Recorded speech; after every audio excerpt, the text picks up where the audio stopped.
ராமானுஷாய நமக. ஆழ்வார் எம்பெருமானாகியர் திருவடிகளே சரணம். ஸ்ரீசைலேஷ தயாபாத்திரம் தீபக்தியாதி குணஹர்ணவம் யதீந்திர பிரணவம் வந்தே ரம்யசா மாதரம் முனேம்.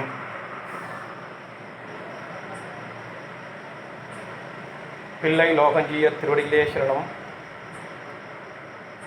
அழகிய மணவாளன் திருவடிகளே சரணம்.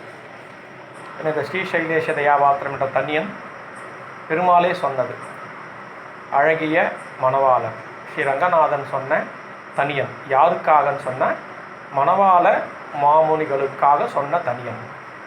இந்த தனியன் பிறப்பதற்கு என்ன காரணம் அப்படின்னு பார்த்தோம்னா, தனியன் சொன்ன ஆழ்வார்களுடைய பாசுரங்களை தொகுத்து சுருக்கமாக தருவது தனியன் சொல்லுவாங்க. அதே போல் இந்த தனியனானது மணவாள மாமுனிகளுடைய பெருமையை சொல்வதாக சொல்லுவாங்க பெரியவங்க.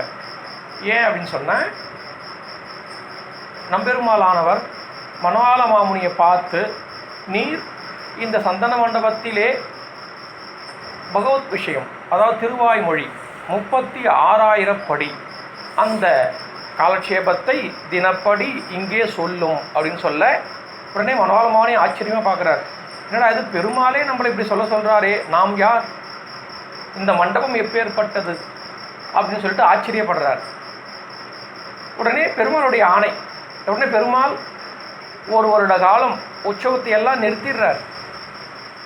நிறுத்திட்டு இந்த பகவத் விஷயம் அப்படின்ற இந்த 36,000 படி, இதுக்கு தான் ஈடு, நம்பில்லை ஈடுன்னு பேர். இந்த விஷயத்தை மணவாள மாமுனி காலட்சேபம் சொல்கிறார். கேட்குறவர் யார்? நம்பெருமாள். அங்கே இருக்கக்கூடிய அடியார்கள் எல்லாம் சூழ்ந்து இருக்கிறாங்க. நம்பெருமாள் ஒரு வருட காலம் இந்த மணவாள மாமுனி சொல்லக்கூடிய பகவத்ஷி காலட்சேபத்தை கேட்குறார். கேட்டு ஒரு வருடம் முடியுது. முடிஞ்சு குருவுக்கு தட்சணை கொடுக்கணும். நம்பெருமாள் தானே சொல்ல சொன்னார். இப்போ குரு யார்? மணவாள மாமுனி. சிஷ்யன் யார்? நம்பெருமாள். நம்பெருமாள் ஒரு சின்ன பாலகனாக, 7 வயது பாலகனாக வந்து இந்த ஸ்ரீசைலேஷ தயாபாத்திரம் இந்த தனியனை சொல்கிறார். உடனே எல்லாரும் எழுதி வச்சுக்கிறாங்க அந்த தனியனை. இந்த தனியன் தான் இனிமேல் கொண்டு முதலிலே சொல்ல வேண்டும் அப்படின்னு பெருமாளுடைய ஆணை உள்ளேருந்து வருது. உடனே அந்த பையன் மறைஞ்சிடுறார். அப்போ இந்த தனியன் எல்லாம் ரொம்ப ஆச்சரியமாக பார்க்குறாங்க. பட்டர் மூலமாக பெருமாளே இந்த தனியன் நான் தான் வந்து சின்ன பையனாக இருந்து என்னுடைய ஆச்சாரியன் யார்? மணவாள மாமுனிகள். இந்த தனியனை நான் தான் சொன்னேன்னு நம்பெருமாள் பட்டர் மூலமாக சொல்கிறார். அதனால் இந்த தனியனுக்கு ரொம்ப ஏற்றம். இந்த தனியனுடைய அவதார கிரமம் ஸ்ரீரங்கத்தில் இருக்கக்கூடிய சந்தன மண்டபத்தில் பெருமாளுக்கு நேருக்கு நேராக இருந்து அந்த பெருமாளே ஒரு சிறு வயது பாலகனாக வந்து மணவாள மாமுனியை ஆச்சாரியனாக ஏற்றுக்கொண்டு இந்த தனியனை கூறுகிறார். இந்த தனியனுக்கு பிள்ளை லோகஞ்சியர் அழகான வியாக்கியானம் சொல்லியிருக்கிறார். அந்த வியாக்கியானத்தை நாம் அனுபவிப்போம். ஸ்ரீசைலேஷ இத்தியாதி நமஸ்ரீசைலநாதாய குந்திநகர ஜென்மனே பிரசாதலப்த பரமப்பிராபிய கைங்கரியசாலினே என்றும் பரமப்பிராபிய பராங்குஷ சரணவங்கஜ விஷயீ விவித கைங்கரியகரண சாதுரிய துர்ய ஸ்ரீசைல வரதேசிக தீசகா என்றும் அனந்தன் திருமலை ஆழ்வான் என்று வந்து அவதரித்தது என்றும் அவதார விசேஷமாக சொல்லப்படுபவராய். அதாவது என்னன்னு சொன்ன, ஸ்ரீசைலேஷர் என்பவர் யார்? மணவாள மாமுனிகளுடைய ஆச்சாரியன். அவர் தான் திருவாய்மொழி பிள்ளை. அவருக்கு ஸ்ரீசைலர்னு ஒரு பேர் உண்டு. அந்த ஸ்ரீசைலருக்கு ஒரு தனியன் எடுத்து காட்டுறாங்க பெரியவங்க. நமசி சைலநாதாய குந்திநகர ஜென்மனே பிரசாதலப்த பரமப்பிராபிய கைங்கரியசாலினே. அதாவது குந்தி நகரத்திலே அவதரித்தவரான திருவாய்மொழி பிள்ளைக்கு அவருடைய சிஷ்யராக திகழ்பவர் இந்த மணவாள மாமுனிகள். தயைன ஸ்ரீசைலருடைய கிருபைக்கு பாத்திரமாக இருப்பவரே யார்? மணவாள மாமுனிகளே. அப்பேற்பட்ட மணவாள மாமுனிகளை சரணபங்கஜ விஷய விவித கைங்கரிய சாதுரிய துரிய ஸ்ரீசைலேஷ வரத தேசிகாதிசகா என்றும். அவர் யார்? அவர் பேர் திருமலை ஆழ்வான். அதாவது ஒரு ஆதிசேஷனே இங்கு திருவாய்மொழி பிள்ளையாக அவதாரம் பண்ணினாரோ, அந்த திருமலை ஆழ்வானே வந்து அவதரித்ததோ என்றும் ஒரு அவதார விசேஷமாக சொல்லப்படுபவராய் சரம பர்வமான ஆழ்வார் திருவடிகளில் கைங்கரியத்தை அவர் அருளாலே லபித்து வாழுமவராய் அந்த திருவாய்மொழி பிள்ளை. அவருக்கு ஸ்ரீசைலநாதர்னு பேர். அதனால தான் எடுத்த உடனே மனோல மாமுடைய ஆச்சாரியன் ஸ்ரீசைலநாதன் பேரை எடுத்து சொல்கிறார். ஸ்ரீசைலேஷ தயை, அந்த அவருக்கு தயைக்கு பாத்திரமாக இருப்பவரே, தயாபாத்திரம். இந்த திருவாய்மொழி பிள்ளை ஸ்ரீசைலேஷர் யார்? ஆழ்வார் திருநகரில் அந்த நம்மாழ்வாருக்காக பரிபூர்ணமான கைங்கரியத்தை ஏற்பாடு பண்ணியவர். ஏன்னு சொன்ன, நம்மாழ்வார் விக்கிரகம் எடுத்துகிட்டு போயிடுறாங்க. துக்ளக் படையெடுப்பும் போது நம்பெருமாளும் வெளியே செல்லுகிறார். 42 ஆண்டு காலம் பெருமாள் இங்கே இல்லை. அதே போல் ஆழ்வார் திருநகர் நம்மாழ்வாரும் வெளியே செல்கிறார்கள். அப்போது இதெல்லாம் மறைஞ்சி காடுமேடு ஆகிவிட்டதாம் எங்கள் ஆழ்வார் திருநகரி. இந்த திருவாய்மொழி பிள்ளை தான் திரும்பவும் ஆழ்வாரை கண்டுபிடிச்சி வரவழைத்து அந்த சதுர்வேதி மங்கலம்னு ஒரு ஊரை கட்டி நம்ம ஆழ்வார் திருநகரிக்கு அப்படியே பேக் சைட்லேயே இருக்கும் பின்னாடி. அந்த ராமானுஜரை ஏற்பாடு பண்ணி பௌஷதாச்சாரி விக்கிரகத்தை ஏற்பாடு பண்ணி நம்மாழ்வார் விக்கிரகத்தை கண்டுபிடிச்சி திரும்பவும் அந்த ஆழ்வார் திருநகரை புனர்நிர்மாணம் பண்ணினாராம். கும்பாபிஷேகங்களை செய்தாராம். எப்பேற்பட்ட 4000 வேதிகளை குடியமைத்து வேதம் ஓதுவித்தாராம் அந்த இடத்துல இருக்கக்கூடியது. அப்பேற்பட்டவர் தான் இந்த திருமலை ஆழ்வார், அதாவது ஸ்ரீசைலநாதர். அவர் தான் திருவாய்மொழி பிள்ளைன்னு பேர். அவருடைய தயைக்கு பாத்திரமானவர் இந்த மனவாள மாமுனி. ஆகையால் முதல்ல இவரை சொல்லிட்டு அவரை சொல்கிறார். ஏன்னு சொன்ன, நம்ம சம்பிரதாயத்தில் எடுத்த உடனே நம்ம பெருமையை சொன்னால் ஏற்றுக்கக்கூடாது. நமக்கு மேலே யார் இருக்கிறா அவனுடைய பெருமையை சொல்லி தான் சொல்லணும் அப்படின்னு ஒரு வரைமுறை. அதனால் நம்பெருமாள், இந்த பெரிய பெருமாள் என்ன பண்ணுறாரு, அவருடைய ஆச்சாரியனான திருவாய்மொழி பிள்ளை பேரை முதல்ல சொல்லி அவருக்கு பாத்திரமாக இருக்கக்கூடிய சிஷ்யர் மனோவாள மாமுனி, அவரை வணங்குகிறேன் அப்படின்னு பெருமாள் சொல்கிறார் இந்த தனியனை. அதற்கும் எடுத்து காட்டுகிறார். அந்த திருவாய்மொழி பிள்ளை சீருளுக்கு ஏற்றகளமாய் உள்ளவர். எப்படி ஏற்றகளமாய் உள்ளவர்? ஸ்ரீசைல நாதாரிய பரிபூர்ண கிருபாஜுஷே. அந்த திருவாய்மொழி பிள்ளைக்கு பரிபூர்ணமாக அந்தரங்க சிஷ்யராக இருக்கக்கூடியவரே. ஏன்னு சொன்ன, ஒரு ஆச்சாரியிடத்தில் ஒரு சிஷ்யனானவன் எப்படி இருக்கணும், அவருடைய கிருபைக்கு பாத்திரனாக வேணும், அவரிடத்துல நல்ல பேர் வாங்கணும், அவர் எள்ளுன்னா எண்ணெயாக நிற்கணும் சிஷ்யன். அப்படி இருந்தாராம் இந்த மாமுனிகள். அதை இங்கே எடுத்து காட்டுகிறார் அற்புதமாக. ஸ்ரீசைல பூர்ணர் கிருபையாலும் ஸ்ரீசைல தேசிகர் தயையாலும் ராமாயணம் என்னும் பக்தி வெள்ளமும் தீர்த்தங்கள் 1000மான திருவாய்மொழியும் யதீந்திர தத்பிரவரான இடங்களிலே குடிகொண்டு தேங்கிற்று. எதை எடுத்து காட்டுகிறார்? ராமாயணம் என்னும் பக்தி வெள்ளம், தீர்த்தங்கள் 1000மான திருவாய்மொழி, யதீந்திர தத்பிரவணரிடங்களிலே குடிகொண்டு தேங்கிற்று. திருவாய்மொழி இருக்கிறது, பகவத்கீதை இருக்கிறது, 4 திவ்ய பிரபந்தங்கள் இருக்கிறது, ராமாயணம் என்னும் பக்தி வெள்ளம் இருக்கிறது. அது எங்கே இருந்து வருகிறது? எம்பெருமானார்கிட்ட இருந்து, எம்பார்கிட்டே வருகிறது, பட்டர்கிட்ட வருகிறது, நஞ்சியர்கிட்ட வருகிறது, நம்பிள்ளை கிட்ட வருகிறது, வடக்கு திருவீதி பீடத்திலே வருகிறது, பிள்ளை உலகானிடத்திலே வருகிறது, கூரகுலோத்தமதாசர்கிட்ட வருகிறது. அவர்கிட்ட இருந்து அல்லவா திருவாய்மொழி பிள்ளை கிட்ட வந்தது. இப்போ அந்த திருவாய்மொழி பிள்ளை கிட்ட இருந்து இப்போ யாருக்கிட்ட வருது? மனவாள மாமுனி கிட்ட வரப்போகுது. ஆகையினால்தான் எப்பேற்பட்ட ராமாயணம் இருக்கிறது, மகாபாரதம் இருக்கிறது, 4 திவ்யப்பிரபந்தம் இருக்கிறது. ஒரு நெஞ்சிலே எப்போதும் தேக்கி வைத்துக் கொண்டிருக்கிறாராம். யாருடைய நெஞ்சிலே? திருவாய்மொழி பிள்ளையான ஸ்ரீசைலநாதரான அவர் நெஞ்சிலே தேக்கி வைத்துக் கொண்டிருக்கிறார். யாருக்காக? மனவாள மாமுனிகளுக்கு சொல்லணுன்றதுக்காக தேக்கி வைத்திருக்கிறாராம். அது சொல்லுகிறார் இங்கு. தன் பத்தி என்னும் வீட்டின் கண் வைத்த பின்பே பெருகி வெள்ளமிட்டு விளைந்தது, ஸ்ரீ ராமாயண பக்தம் கசிந்தது, பாலோர் அமுதுண்ண வாயிரம் ராமானுசுரரே இவரும். அடுத்து இன்னொன்று சொல்கிறார் இங்கே அற்புதமாக. அந்த ராமானுஜருடைய மறு அவதாரமும் இவர் மனவாள மாமுனி அல்லவா. ஆகையினால் இந்த மனவாள மாமுனிக்கு அந்த விஷயங்களை எல்லாம் தேக்கி வைத்து இவருக்கு சொல்கிறாராம், மனவாள மாமுனிகிட்ட சொல்கிறாராம். என்றும் இவருக்கு பிள்ளை அருளால் தீபக்தியாதி குணாடவம் மதிநலங்கள் இவருக்கு பிள்ளையருளால் உண்டாயிற்று. தி பக்தியாதி குணார்ணவம். அதாவது என்னன்னு சொன்ன, ஸ்ரீசைலேஷ தயா பாத்திரம். பாத்திரம்னா அந்த திருவாய்மொழி பிள்ளையினுடைய கருணைக்கு பாத்திரமாக இருக்கக்கூடியவர் யார்? மணவாள மாமுனிகள். அவருக்கு தி பக்தியாதி குண ஆர்ணவம். இதையெல்லாம் யார் சொல்லி? திருவாய்மொழி பிள்ளை. இந்த ஸ்ரீசைலர் ஆனவர் இந்த மணவாள மாமுனிக்கு தி பக்தி பக்தியாதி குண ஆர்ணவம், தி பக்தியாதி குண ஆர்ணவம் அப்படின்னு அர்த்த பஞ்சகத்தை எல்லாம் இங்கே சொல்லி கொடுத்தாராம். அதே நேரத்தில் அந்த ஸ்ரீசைலநாதரானவர் ஓரான் வழியாக வரக்கூடிய இந்த விஷயங்களை எல்லாம் மணவாள மாமுனிகளுக்கு சொல்ல, அந்த மணவாள மாமுனி இப்பொழுது இந்த ரங்கநாதனுக்கு சொல்ல, இந்த ரங்கநாதன் ஆகையினால் இந்த மணவாள மாமுனிக்கு நான் சிஷ்யனாக இருக்கிறேன்னு சொல்கிறாராம். அதான் எடுத்து காட்டுகிறார்.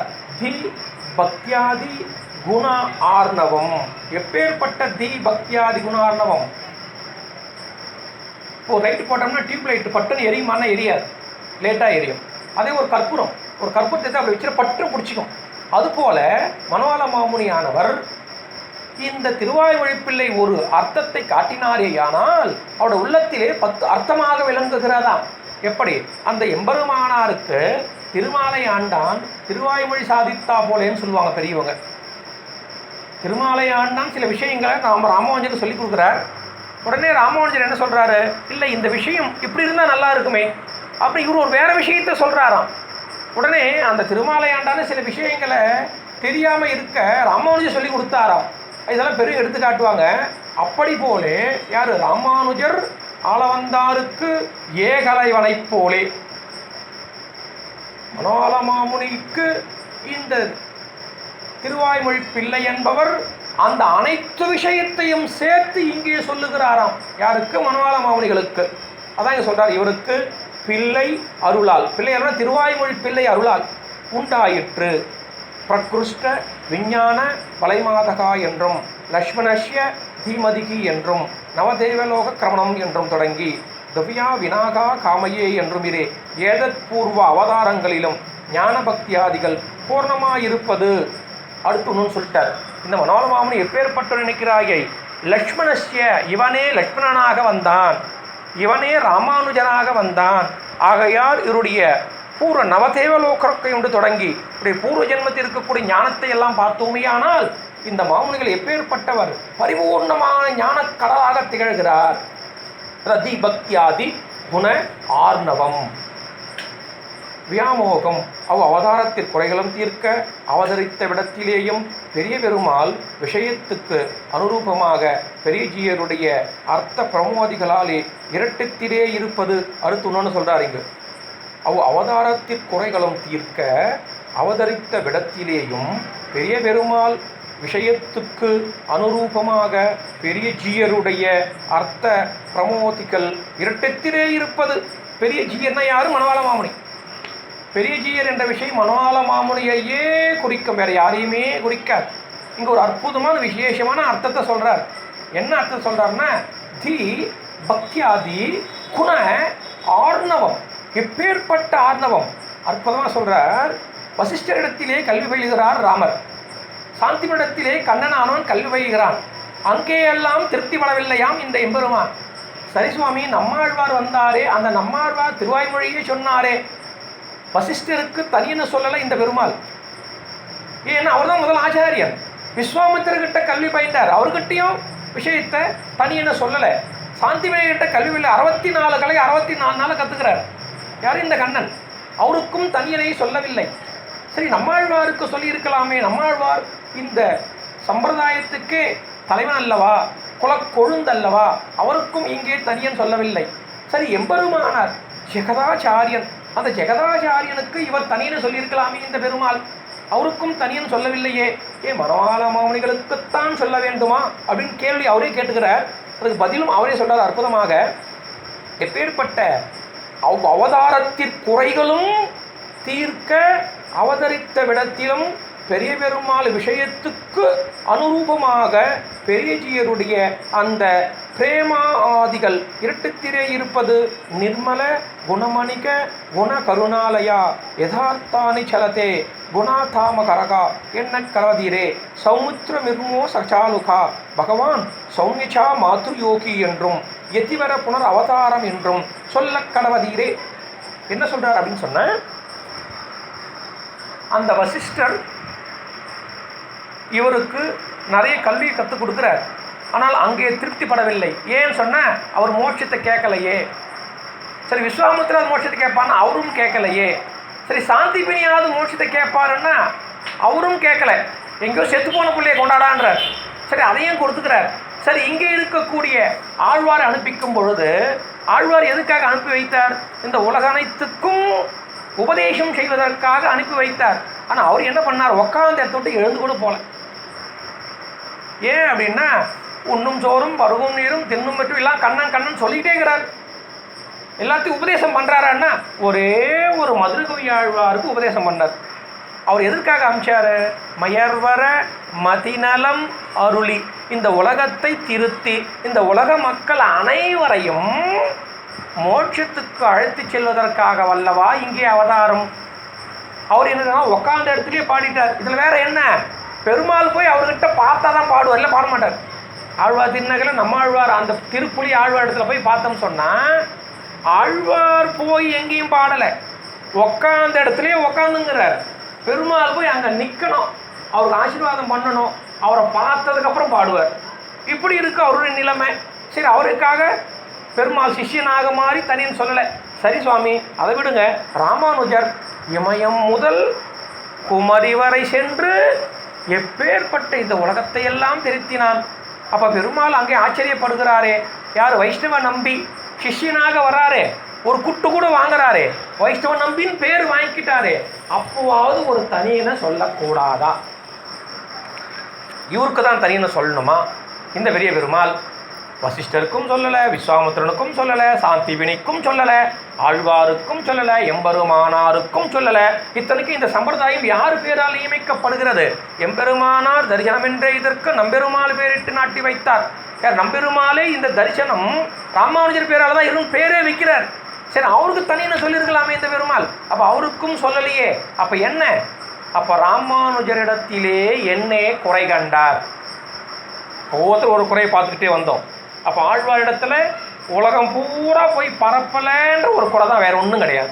சரி, ராமானுஜர் உலகம் ஃபுல்லாக பரப்பினாரே, அப்போ அவருக்கு ஒரு தனியனை சொல்லி இருக்கலாமே. அவருக்கு இந்த பெருமாள் தனியனை சொல்லவில்லையே. மனவாள மாமனிக்கு மட்டும் ஏன் சொல்லணும்னு சொன்னால், உலகம் அனைத்தையும் பரப்பினார். ஆனால் மனைவி சொல் பேச்சு கேட்கலன்றதுக்காக சன்னியாசம் வாங்கிட்டார். எங்கள் மாமுனிகள் அப்படியா? மனைவி எள் என்றால் எண்ணெயாக நிற்பாளாம். அவருடைய வாரிசுகள் எல்லாம் இவர் எள்ளுன்னு சொன்னால் எண்ணெயாக இருப்பார்களாம். புதினா உடனே குடிச்சிடுவாங்களாம். அப்பேற்பட்ட நல்ல புதர்வல், நல்ல மனையால், மக்கள், மாடி இவை அனைத்தும் அல்லல் என தோன்றில் அவர்க்கு எரிதாம் ஏற்றரும் வைகுந்த திருப்பு. இங்கே அற்புதம் எடுத்து காட்டுகிறார். அப்போ அந்த மனவாள மாமுனிகள் எதற்காக சந்நியாசம் வாங்குகிறார்? ராமானுஜர் எதற்காக சந்நியாசம் வாங்குகிறார்? மனைவி சொல் பேச்சு கேட்கலன்னு சந்நியாசம் வாங்குகிறார். அவர் மனைவி சொல் பேச்சு கேட்குகிறாள், பிள்ளைகள் சொல் பேச்சு கேட்கிறார்கள். எல்லாமே எள்ளுன்னா எண்ணெயாக நிற்கக்கூடியவர்கள் இவர்கள். அப்படி இருந்தும் கைங்கரியத்திற்கு ஒரு பங்கம் வருகிறதே என்று சந்நியாசம் வாங்கினாராம் மனவாள மாமுனி. அதே நேரத்தில் மனை, மக்கள், மாடி இவை அனைத்தும் எப்படி அல்லல் என தோன்றில் இவையெல்லாம் என்னுடையது அல்ல, அனைத்துமே பகவானுடையது என்று பரிபூர்ண வித்தகராக இருந்தாராம். ஆகையினாலே இவருக்கு பெரிய ஜீயர்னு பேர். யாருக்கு? மனவாள மாமுனிகளுக்கு. ஜீயர் அப்படின்னா சுவாமி ராமானுஜரையே குறிக்கும். அது பெரிய ஜீயர் மனவாள மாமுனிகளையே குறிக்கும். அதை தான் எடுத்து காட்டுகிறார். ஆகையினால் மனசு பூர்த்தி அடைஞ்சுதான். யாருக்கு? நம்பெருமாளை. அப்போ வசிஷ்டர், விஸ்வாமுத்திரர் அப்பேற்பட்ட ஒரு சாந்திபனி இடத்திலேயும் ஆழ்வார் ராமாயணத்திலேயும் பூர்த்தி அடையாத உள்ளமானது யாருக்கு? நம்பெருமாளுக்கு. மனவாள மாமுனி இடத்திலே பூர்த்தி அடைந்து விட்டது. ஆகையினால் அவர்களுக்கெல்லாம் சொல்லாத தனியன் இந்த மனவாள மாமுனிகளிடத்திலே இந்த தனியனை சொல்லி நிறம் பெற்றுக் கொள்கிறாராம். யார்? இந்த பெரிய பெருமாள். அதான் சொல்றாருங்க. எத்திவர புனரவதாரம் என்றும் சொல்ல கருதி. அப்போ இவர் எப்பேற்பட்டவர்? அந்த ராமானுஜரே மறு அவதாரமாகவெல்லாம் வந்திருக்கிறார். ஆகையினால் எத்திவர புனரவதாரம். இனி நம்பெருமாளிடத்தில் பிராவண்யம் எல்லையான எம்பெருமானார் அளவும் வர்த்தித்தபடி சொல்லுகிறது.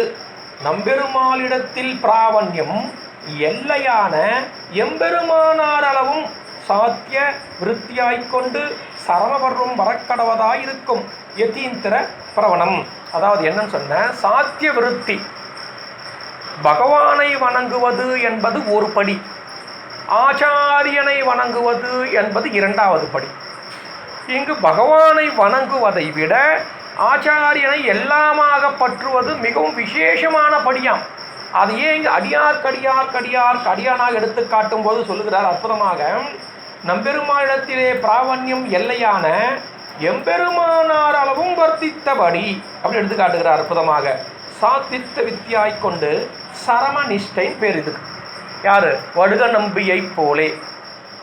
இப்போ இங்கே வடுக நம்பி யாரு? மனோல மாமிடத்திலே இந்த நம்பெருமாளானவர் வடுக நம்பியை போல ஆயிட்டாராம்.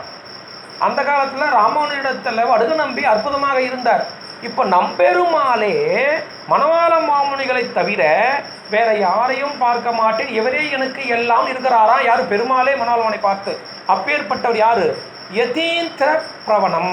யதீந்திரருக்கெல்லாம் தலைவன் யாரு? ராமானுஜர். அவரிடத்திலே பிராமணியமாக இருப்பவர் யாரு? யதீந்திர பிரவணம் வந்தே ரம்யசா மாதரம் முனிம். அப்பேற்பட்டவரிடத்திலே பிராமணியமாக இருப்பவர் யாரு? மணவாள மாமுனி. அந்த மணவாள மாமுனியை வணங்குகிறேன் இவர் சொல்லுகிறார் என்றும் அனுபவிக்கும்படியாக இருக்க இவர்தான் வரவர முனிவரீரே. யாரு? வரவர முனிவரீரே. யார்? மணவாள மாமுனிகள். அவர் பராங்குஷ பாத பக்தர். இவர் யதீந்திர பிரவணர். இப்போ ராமானுஜருக்கும் மணவாள மாமுனிக்கும் ஒப்புமை சொல்றார். ராமானுஜர் யாரு? பராங்குஷ பாத பக்தர். நம்மாழ்வார் திருவடியிலேயே எப்பொழுதும் பக்தி உடையவர் ராமானுஜர். இந்த மணவாள மாமுனி யாரு? அந்த ராமானுஜர் திருவடியிலேயே எப்பொழுதும் பக்தி உடையவர் இவர் மணவாள மாமுனி. அதான் இங்க சொல்றார் அற்புதமாக. வந்தே ரம்யசா மாதரம் முனிம் என்கிறதெல்லாம் இவருக்கு இவ்விஷயத்திலேயாயிற்று. எவ்விஷயத்திலேயே இப்போ எப்படி இந்த ராமானுஜர் நம்மாழ்வாரை எல்லாமாக பற்றினார், எப்படி இந்த மணவாள மாமுனிகள் ராமானுஜரை எல்லாமாக பற்றினார், ஒன்றுக்கு ஒன்று தொடர்பு. இப்போ நம்மாழ்வார் சேனை முதலியாரை எல்லாமாக பற்றுகிறார். ஸ்ரீமன் நாதமுனிகள் நம்மாழ்வாரை எல்லாமாக பற்றுகிறார். ராமானுஜர் நம்மாழ்வாரை எல்லாமாக பற்றுகிறார். இந்த மணவாள மாமுனிகள் ராமானுஜரை எல்லாமாக பற்றுகிறார். இந்த மணவாள மாமுனியை நம்பெருமாள் பற்றுகிறாராம். அதான் சொல்ல வர்றார். அந்த நம்பெருமாளை எல்லாமாக பற்றுகிறார். இன்னுமா போலே திருநாமத்தை அனுசந்தித்து திருவடிகளிலே விழுகிறார். வந்தே ரம்யசா மாதரம் முனிம். இப்பொழுது வந்து அந்த ராமானுஜர் திருவடிகளே எப்பவும் பற்றாக இருக்கக்கூடியவர் யாரு? முனி. முனி முனின்னா என்ன? மனன சீலகா. எப்பொழுதும் உதடு துடித்து கொண்டே இருக்குமா. என்னென்ன? துவய மந்திரத்தை சொல்லிக்கொண்டே இருப்பார்களாம் நம்முடைய முன்னோர்கள். ஆனால் இங்கே மணவாள மாமுனி என்பவர் ராமானுஜ துவய மந்திரத்தை சொல்லிக்கொண்டே இருப்பாராம். ஸ்ரீமதே ராமானுஜஸ்ரீ சரணோ சரணம் பிரபத்தே ஸ்ரீமதே ராமானுஜாய நமக. அதுதான் துவய மந்திரம் இவருக்கு. ஆகையினால் முனிம், அந்த முனிம் நம்பெருமாள் வணங்குகிறார் என்று எடுத்து காட்டுகிறார் அற்புதமாக.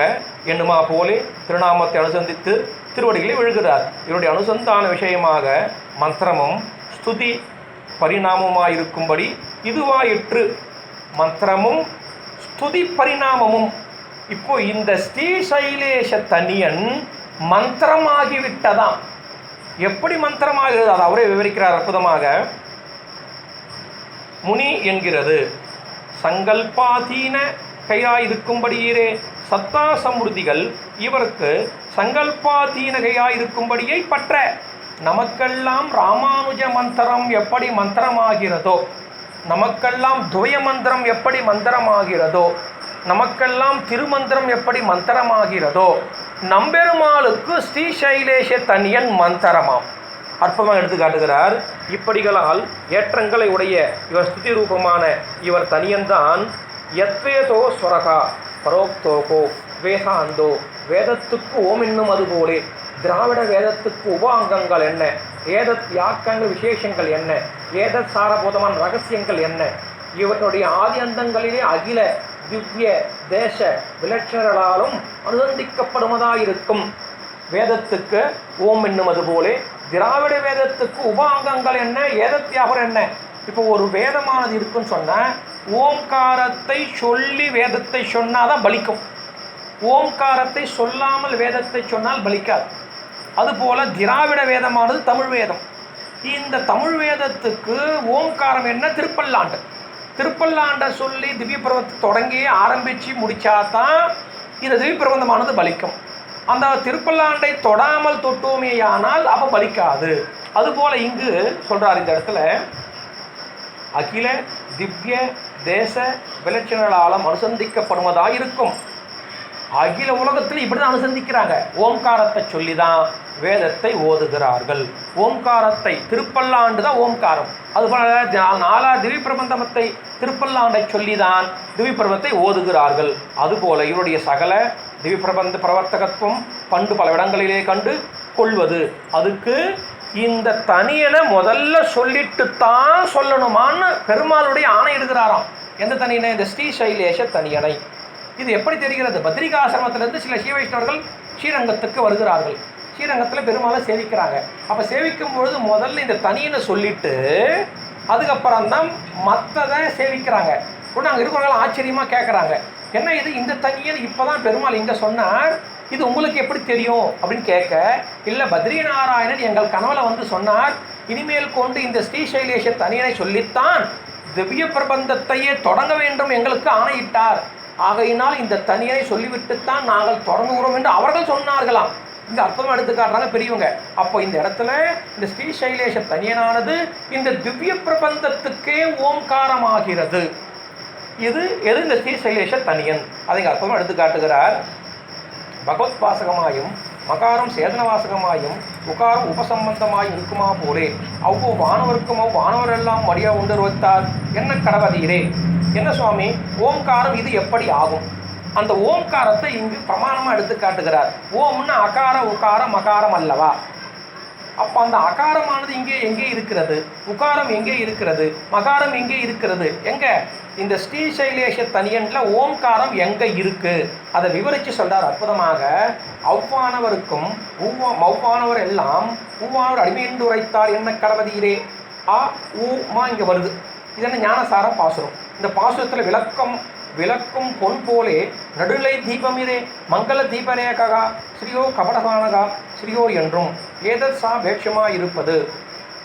அதாவது என்ன சொல்றாருன்னு சொன்ன, அவ்வானவருக்கும் உவ்வானவரெல்லாம் அடிமையென்று உரைத்தார். அவ்வானவர் பரபிரமமான அகாரவாசியனுக்கு இந்த மகரவாசி அடிமை என்பதை உவ்வானவர், ஊ யாரு? ஆச்சாரியனையே குறிக்கும், தாயாரையே குறிக்கும். ஊ ஏற்கனவே பார்த்தோம் இல்லையா அமல்நாதபிரான் பாசுரத்தில் அ ஊமானா என்னன்னு பார்த்தோம். அப்போ அதை இங்கே எடுத்து காட்டுகிறார். இவர்கள் எல்லாம் அடிமை என்று உரைத்தார் யாரு? ஆச்சாரியன். அந்த ஆச்சாரியனைத்தான் இங்கே அற்புதமாக எடுத்து காட்டுகிறது. இங்கே எப்படி இந்த முப்புரி ஊட்டியரே இவ் அவதார வைபவம் இருப்பது எங்கு? முப்புரி ஊட்டி இருக்கக்கூடிய அவதாரமா மணவாள மாமனுடைய அவதாரம். ஆகையினாலே இதில் பிரணவத்தையும் சொல்லுகிறது அப்படின்னு பிரமாணத்தோடு நிரூபிக்கிறார். இங்கு முப்புரி ஊட்டி அவதாரம்னா என்ன அப்படின்னு சொன்ன, ஆழ்வாருடைய அவதாரம் இருக்கிறது, ராமானுஜருடைய அவதாரமும் இருக்கிறது, பெருமாளுடைய அவதாரமும் இதிலே இருக்கிறது. எதிலே? மணவாள மாமுனி இடத்திலே முப்புரி ஊட்டி அவதாரமாக இருக்கிறது. இன்னும் இஸ்லோகத்திலே பதங்கள் தோறும் இவ்வர்த்தம் காணலாயிரே இருப்பது எங்கனே எண்ணில் இந்த ஸ்ரீசைலேஷ தயாபாத்திரம். ஸ்ரீ சைலேஷ தயாபாத்திரம். ஸ்ரீ என்ன? நம்ம ஏற்கனவே ஸ்ரீ என்பது தாயாரையே குறிக்கும். அப்போ தாயாரை சொல்லும்போது சைலேஷ தயாபாத்திரம், தாயாரை சொன்னால் பெருமாளையும் சொல்வதற்கு பலனாக இருக்கிறது. அப்போ பகவான் இல்லாமல் தாயார் இல்லை, தாயார் இல்லாமல் பகவான் இல்லை. அந்த இடத்துல பகவானையும் சொல்லுகிறது, தாயாரையும் சொல்லுகிறது. தயா ஸ்ரீ சைலர் அப்படின்னு சொல்லும் பொழுது ஆச்சாரியரையும் சொல்லுகிறது. அப்போ பகவானும் தாயாரும் ஆச்சாரியன் சொன்னால் அப்போ பிரணவம் தானாக வந்து விடுகிறது. ஆ ஊ மா. அப்போ இந்த இடத்துல எடுத்துக்காட்டுகிறார் அற்புதமாக. பதங்கள் தோறும் இவ்வர்த்தம் காணலாமீரே. என்ன பதங்கள் தோறும்? ஸ்ரீசைலேஷ தயாபாத்திரம் தீபக்தியாதி குணார்ணவம் யதீந்திர பிரணவம் வந்தே ரம்யசா மாதரம் முனி. இந்த 10 பதங்களிலேயும் பதங்கள் தோறும் பிரணவத்தை காணலாம். அதை சொல்கிறாங்க அற்புதமாக. கனலாமீரே இருப்பது எங்கனே எண்ணில் ஸ்ரீ சைலேஷ எங்கையாலே அகார வாசியனான சர்வேஸ்வரனை சொல்லுகிறது. அற்புதமாக சொல்லிட்டார்.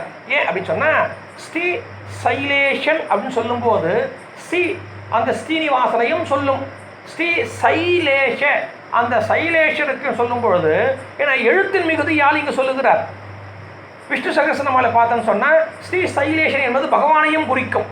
அந்த பகவானுடைய பெயரைத்தான் திருவாய்மொழி பிள்ளைக்கு வச்சிருக்கிறாங்க. அப்போ அந்த பெயரே பகவானை சொல்லுகிறதே.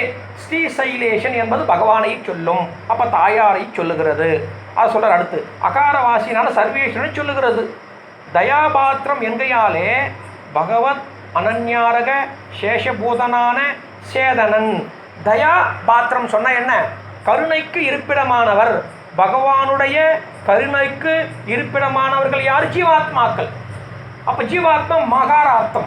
அப்போ ஸ்ரீசைலேஷ அகாரம், தயாபாத்திரம் மகாரம். அதை சொல்கிறாங்க அற்புதமாக. பகவத் அனன்யாரக சேஷபோதனான அவன் கிருபைக்கு பாத்திரம் என்னும் அத்தை சொல்லுகிறது. ஏன்னா பகவானுடைய அனன்யாரக சேஷத்துவம். நான் பிறர் யாருக்கும் அடிமையல்ல, பகவான் ஒருவனுக்கே அடிமை என்று இருக்கிறான் அல்லவா ஜீவாத்மா, அவனை சொல்லுகிறது ஸ்ரீசைலேஷ தயா பாத்திரம். பகவத் அனன்யாரக சேஷபோதன் அவன் கிருபைக்கு பாத்திரம் என்னுமத்தை சொல்லுகிறது. அடியில் பதத்தில் ஆச்சாரியனை அவன் தன்னாகச் சொல்லுகிறது.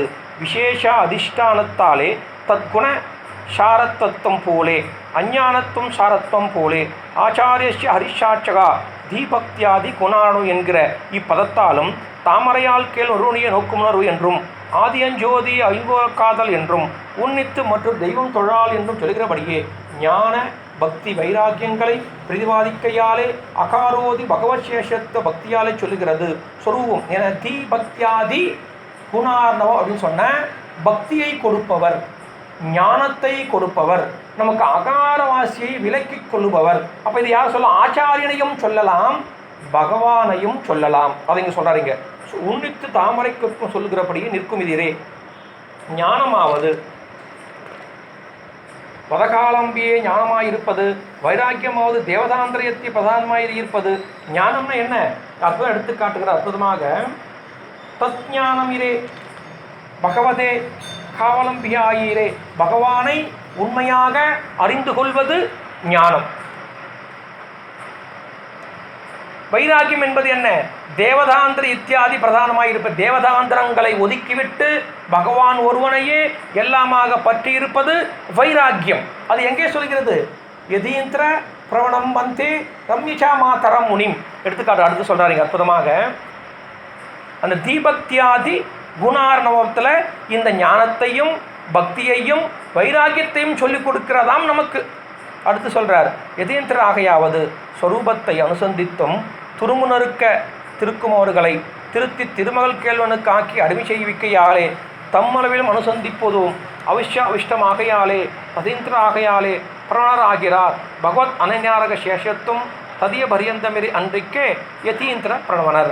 அதாவது யதீந்திர பிரணவம் அப்படின்னு சொன்னால் துரும்புனருக்க பிராப்தி இல்லையாம். யாருக்கு? மும்மூட்சுவானவனுக்கு. பஞ்சசம்ஸ்காரம் செய்து கொண்டு பகவானே எல்லாமாக பற்றி இருக்கிறான் அல்லவா. துரும்பு நறுக்க பிராப்தி இல்லை. துரும்பு நறுக்க பிராப்தி இல்லை என்ன? ஒரு வஸ்து எடுத்து இப்படி வைக்கிறதுக்கு கூட அவனுக்கு பிராப்தி இல்லை, அதாவது செய்யணும் அவசியம் இல்லை. வாழும் சோம்பர். அப்படி இருக்கிறவனை யதீந்திர பிரவணம் பகவான் மேல் பக்தி வரவைத்து அந்த பக்தி ஞானமாக்கி வைராகியத்தை கொடுத்து அந்த பகவானுக்கு பற்றில்லாமல் கைங்கரியத்தை செய்ய வைக்கிறாரே, அது எப்பேற்பட்ட ஞான பக்தி வைராகியத்தை கொடுக்கிறதா யதீந்திர பிரவணம். அந்த பிராவண்யம், அந்த யதீந்திர பிரவணம் அப்படின்னு சொன்ன ஆசை. யார்? பகவான் மேல் இருக்கக்கூடிய ஒரு ஆசையானது அவனை கைங்கரியம் செய்ய தூண்டுகிறது அல்லவா. அப்போ பலனை எதிர்பார்க்காம எல்லா கைங்கரியத்தையும் செய்ய வைக்கிறார் என்பது ஒன்று. அடுத்து சொல்றாரு இங்க அற்புதமாக. பிரணவாமி மூர்த்தனாம் என்கிறபடியே வந்தே ரம்யசா மாதரம் முனிம். இத்தாலும் உக்தகத்தமே சொல்லுகிறது. ரம்யசா மாத்ரு சப்தத்தாலே அகாரவாசியனை சொல்லி முனி சப்தத்தாலே தனன்யாக சேஷத்துவத்தையும் சொல்லி பரமசேதனை சொல்லுகிறது. ரம்யசா மாத்ரு மோனி, ரம்யசா மாத்ரு யோனி சொல்லும்போது அந்த ராமானுஜருக்கு ஆச்சாரனாக இருப்பவர் நம்மாழ்வார், நம்மாழ்வாருக்கு ஆச்சாரனாக இருப்பவர் பகவான். அப்போ அகாரவாசியனை சொல்லுகிறது. முனி ரம்யச்சா மாதரம் முனிம். முனிம் என்று சொல்லும்போது மகாரவாசி ஜீவாத்மாவை சொல்லுகிறது. அப்போ பாருங்க, இந்த தனியன்ல அகாரம் இருக்கு, உகாரம் இருக்கு, மகாரம் இருக்கு. அப்போ ஓம்காரம் வந்துச்சு இல்லையா? அப்போ ஸ்ரீசைலேஷ தயாபாத்திரம் தீபக்தியாதி குணார்ணவம் யதீந்திர பிளவம் மந்தே ரம்யச்சா மாதரம் முனிம். அப்போ ஓம்காரத்தை சொல்லிட்டு தான் வேதத்தை ஆரம்பிக்கணும். இந்த ஸ்ரீசைலேஷ தனியனை சொல்லிட்டு தான் இந்த தமிழ் வேதத்தை சொல்லணும். அதனால் பிரணவமானது இந்த ஸ்ரீசைலேஷ தனியன். பிரணவத்தை சொல்லிட்டு சொல்லணும் அல்லவா? ஆகையினால் ஸ்ரீசைலேஷ தனியனை சொல்லி இந்த தமிழ் வேதத்தை தொடங்கினால்தான் திவ்ய பிரபந்தத்தை சேவித்த பலன் கிடைக்கும். இந்த ஸ்ரீசைலேஷ தனியனை எவன் ஒருவன் சொல்லாமல் இந்த திவ்ய பிரபந்தத்தை தொடங்குகிறானோ அதற்கு பிரயோஜனமே இல்லை. ஓங்காரத்தை விட்டு நாராயண சப்தத்தை மட்டும் சொன்னதற்கு பலன் கிடைக்கும் அப்படின்ட்டார் அற்புதமா. என்றும் வடதிசை மதுரை அயோத்தி என்றும் அவதார ஸ்தலத்தை சொல்கிறபடியே கோயிலுக்கு வடக்கா இருக்கிற வடதிருவேங்கட நாட்டிலே ஏறா பெரும்புதிலே எம்பெருமானார் வடமொழியையும் தென்மொழியையும் வெளியிட அவதரித்தருளினார் அல்லவா? அது அடுத்து என்ன சொல்றாரு? இந்த ஸ்ரீசைலேஷமானது வடமொழிக்கும் ஓம்காரமாக திகழும், தென்மொழிக்கும் ஓம்காரமாக திகழுமா? அது எங்கடா பார்த்தோம் அப்படின்னு சொன்ன, இந்த ஸ்ரீசைலேஷ தனியனானது அப்பேற்பட்ட ஒரு ஏற்றமுடையது. ஏன்னா ஓம்காரத்துக்கு விளக்காக இருக்கிறது அல்லவா? வடதிருவேங்கட நாட்டிலே ஏறார் பெரும்புதூரிலே எம்பெருமானார் வடமொழியையும் தென்மொழியையும் வெளியிட அவதரித்து அருளினார். அடுத்து ஒன்று சொல்றார், ராமானுஜர் எதற்காக அவதாரம் அப்படின்னு சொன்ன, வடமொழியையும் இந்த லோகத்துக்கு காண்பிப்பதற்காக அவதாரம், தென்மொழியையும் இந்த லோகத்துக்கு காட்டுவதற்காக அவதாரம். அதுபோல இந்த இடத்துல நாரணனை காட்டிய வேதம் கலிப்புற்றது, தென் குறுகவல்லல் வாட்டமில்லா வந்தமிழ் மறை வாழ்ந்தது என்ன கடவதீரே, அரங்கநகரம் மேவ் திருநகரியும் வாழ வந்த வளமான மாமுனி என்கிறபடியே. அதுபோல இந்த மணவாள மாமுனியானவர் அரங்கநகரை வாழ்விக்க வந்தார், மேவு திரு ஆழ்வார் திருநகரையை வாழ்விக்க வந்தாராம் இந்த மணவாள மாமுனி. அவர் தமிழ் வேதத்தை வாழ்விக்க வந்தார், அதே போல சமஸ்கிருத வேதத்தை வாழ்விக்க வந்தார். யாரு? ராமானுஜர். அதுபோல மணவாள மாமுனி அரங்கநகரை வாழ்விக்க வந்தார், ஆழ்வார் திருநகரையை வாழ்விக்க வந்தாராம். தென்னாட்டு திரதமான தென்குருகூரிலே பெரிய ஜீயர் தென்மொழியை வெளியிடவே அவதரித்து அருளினார். என்ன சுவாமி, இவர் எங்க தென்மொழி வெளியிட்டார்? ஆழ்வார் அல்லவா தென்மொழி வெளியிட்டார், ஏன் இவரை இங்கே சொல்லணும்? அதை சுவாமி சொல்றார் அற்புதமாக. அவதரித்தார் விரவு தமிழ் மறைதொழியும் வடமொழியும் வெளியாய் செய்யும் விசித்திர வியாக்கியான சேஷன் என்ன கடவதீரே. சுவாமி அவர் பாசுரத்தை எடுத்து காட்டினார்கள், ஆனால் அந்த பாசுரத்துடைய வியாக்கியானத்தை எல்லாம் ராமானுஜர் மூலமாக சிறு சிறு நமக்கு எடுத்து காட்டினார்கள். ஆனால் அதையெல்லாம் இங்கே எங்கே திருவரங்கத்திலே அமர்ந்து கொண்டு ஈடு காலட்சேபமாக சாதித்தது யார்? இவர்தானே. அந்த ஈடு காலட்சேபம் சாதிக்கவே தானே உலகம் முழுக்க பரவியது. ஆனால் சுவாமி ஈடு காலட்சேபத்தை சொன்னவர் நம்பில்லை அல்லவா? அப்போ அவர் தானே சொல்லணும், இவரையும் சொல்லணும். அவர் ஏதோ அந்த காலத்தில் சொல்லிட்டு போயிட்டார், ஆனால் அது உலகம் முழுக்க பரவலையே. அதை ஒருத்தர் எழுதினார், அதை மறைச்சி வச்சிட்டார். அப்போ ஓரான் வழியில் வரலையே, அது அப்படியே மறைஞ்சு தானே இருந்தது. அப்போ எங்கே ஒரு ஈயொண்டி மாதவருக்கு கிடைக்கிறது, அதுக்கப்புறம் திருவாய்மொழி பிள்ளைகிட்ட கிடைக்கிறது, அந்த திருவாய்மொழியில் கிடைச்சி அப்புறம் மணவாள மாமுனிகள் கிட்ட கிடைக்குது. இந்த மணவாள மாமுனி கிட்ட கிடைச்சதுக்கு அப்புறம் அல்லவா உலகம் முழுக்க பரவியது. ஆகையினால் அந்த வியாக்கியானம், எந்த வியாக்கியானம்? நம்பில்லை ஈடு என்ற இந்த 36 படி வியாக்கியானத்தை உலகம் முழுக்க பரவிதனாலேயே இவரும் இந்த தென்மொழி வியாக்கியானத்தை பரவினார். ஆகையால் இவரும் இந்த வியாக்கியானத்தை பரவினார் அப்படின்னு எடுத்து காட்டுகிறார் அற்புதமாக. உடையவருடைய அவதார விசேஷமாகையாலும் மற்றும் சர்வ அவதார மசையத்தாலும் எத்திவர புனரவதாரமாகையாலே தீர்க்க சரணாகதியை ஈன்ற முதற்றாயினுடைய மாதா பிதா போலே யோனித்யமும் ஸ்ரீசைலேஷமும் நடந்து செல்கிறது. அடுத்து ஒன்று சொல்லிட்டார் அற்புதமா. யோனித்ய தனியன் இருக்கிறது, மாதா பிதா தனியன் இருக்கிறது. அவங்கெல்லாம் யார் சொல்லுகிறது? ஈன்ற முதற்தாய். ஈன்ற முதல்தாய் யாரு? நம்மாழ்வார். இங்கு இருக்கக்கூடிய யோனித்ய தனியன் யாரு? இந்த இடத்துல சொல்லும்போது ராமானுஜரை சொல்லுகிறது. அப்ப மாதா பிதா தனியன் நம்மாழ்வாரை சொல்லுகிறது, யோனித்யம் அச்சுத தனியன் ராமானுஜரை சொல்லுகிறது. அப்போ மாதா பிதா நம்மாழ்வாரை சொல்ல, யோனித்ய தனியன் ராமானுஜரை சொல்ல, இந்த ஸ்ரீசைலேஷ தனியனும் மணவாள மாமுனிகளையே சொல்லுகிறது. இது ஒரு பிரணவமா. ஆழ்வார் ஆ, ராமானுஜர் ஊ, மணவாள மாமுனி மா. இது ஒரு பிரணவம் இருந்தா போலே மூன்று தனியனும் இது ஒரு பிரணவம் அப்படின்ட்டார் அற்புதமா.